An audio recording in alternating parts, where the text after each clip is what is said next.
Hello all of you, welcome to AMP Physics Zone. So we have seen plane mirror, about plane mirror everything we have seen. Now we will start spherical mirrors, or we can say curved mirrors. So spherical mirrors, why we need to study this? Because in case of plane mirror, when parallel beam is incident on plane mirror, it will be reflected parallel only. Okay, so reflection will be a parallel beam only. Now if we want to converge the rays, or if we want to diverge the rays, then spherical mirrors are needed. So convergence means parallel rays will come close to each other, and divergence means parallel rays will spread out or move away from each other. Okay, so for this condition we need spherical mirror. So as these spherical mirrors are curved, they are having curved surface, so they are also known as curved mirrors. Now we will define first spherical mirror, then we will see type of spherical mirrors. So spherical mirror is that mirror whose reflecting surface is part of a hollow sphere of glass.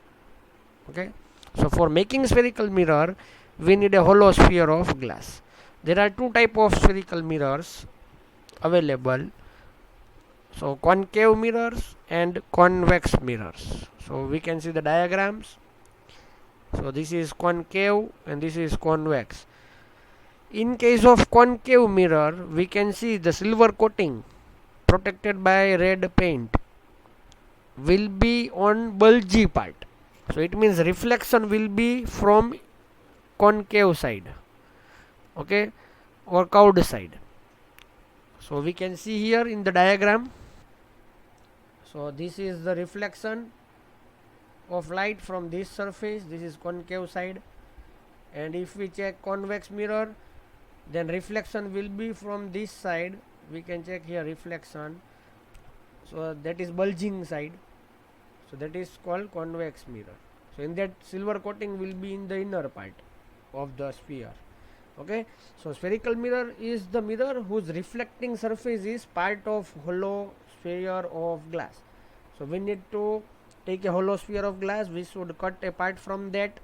After cutting, we should coat one side with silver. So if we coat the outer side, means the bulgy side, with silver, so inner side will be reflecting. That is called concave surface or concave mirror. And if we coat the inner side with silver, then bulgy side will be reflecting, then it is called convex mirror. So concave mirror is a mirror in which reflection of light take place at concave surface, or we can say bend in surface, or we can say curved inward surface. Okay, you can see the diagram which is at the bottom corner, right corner. So concave mirror, we can see in the diagram, reflecting surface is marked with A. Okay, so that is, if you take a spoon, so there one side will be convex and one side will be concave. Okay, the side in which we take the food, that is concave side, like that you can remember. So A and B are marked, and the coating is represented by oblique lines.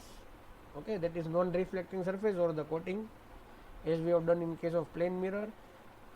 Inner shining surface of steel spoon is example of concave mirror. Okay, that I have already told. In ray diagram, we will use only side view of concave mirror as shown in the figure. Okay, so this is the side view. Originally how mirror looks, that we will see after 1-2 slides. Okay, side view, and when it is in front of us, how it looks, that we will see.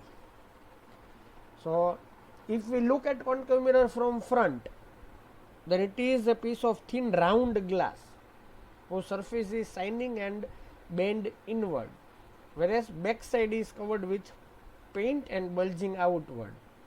Okay, same way convex mirror is the mirror in which reflection of light take place at convex surface or bulging out surface, or we can say curved outward.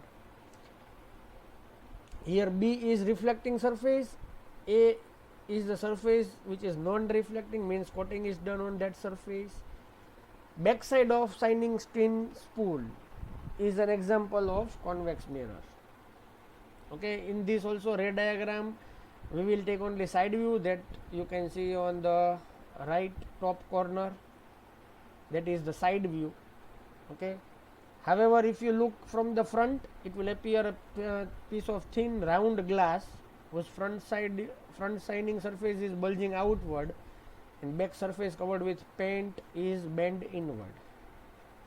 So spherical mirror works on reflection of light. So any mirror works on reflection of light. So you can see the image. So here in the first diagram, second diagram, third diagram, all diagrams are similar, only third is colorful, that is the difference. Okay, so in first diagram, from this sphere, so this way how we have to cut these two.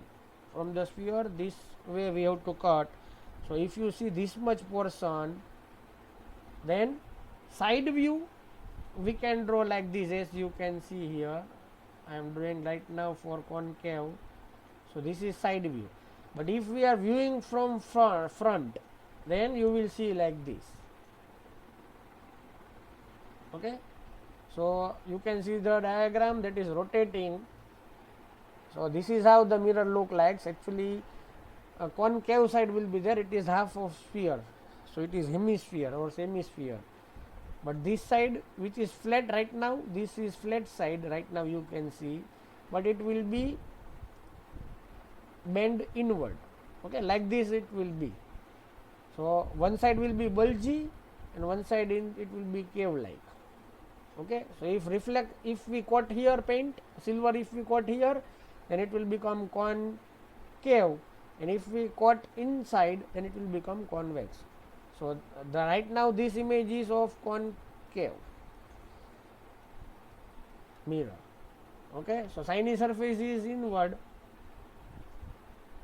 that is reflection is inward, bulging side is coated with silver. Okay, so this is how spherical mirrors are made. Okay, so you can take this example on both side of a sphere. If you cut this way, then two mirrors we can have if we cut in different manner.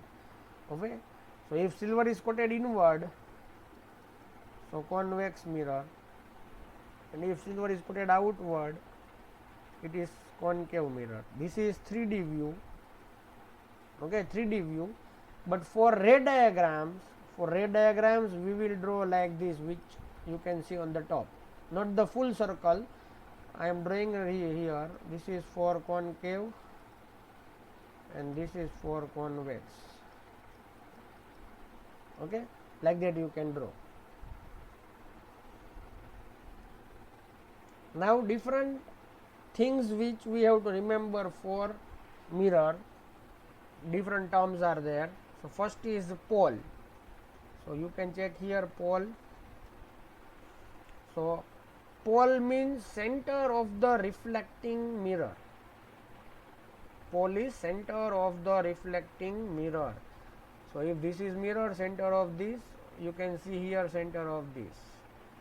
Here is also pole is there. In any type of mirror, okay, whether it is concave, convex or plane, center of the mirror is called pole. Ready? That is the first term. Second term is center of curvature. So center of curvature is center of the sphere from which mirror is made. Okay, center of the sphere from which mirror is made. So this is center of the sphere. You can check here, this is also center of the sphere. Okay, so center of the sphere from which mirror is made is called center of curvature for that particular mirror. Third is radius of curvature. So radius of curvature is radius of the sphere from which mirror is made. Okay, radius of the sphere from which mirror is made is called radius of curvature for that specific mirror. Okay, then principal axis, you can check here, principal axis, I am taking the cursor here. So principal axis is line joining center of curvature and pole. So line joining center of curvature and pole is called principal axis of that mirror. Okay, so these are the basic terms which I can explain from the diagram. So I have explained it from the diagram only. Now in this chapter we will deal with only paraxial rays. So paraxial rays means rays which are very close to principal axis. Rays which are very close to principal axis.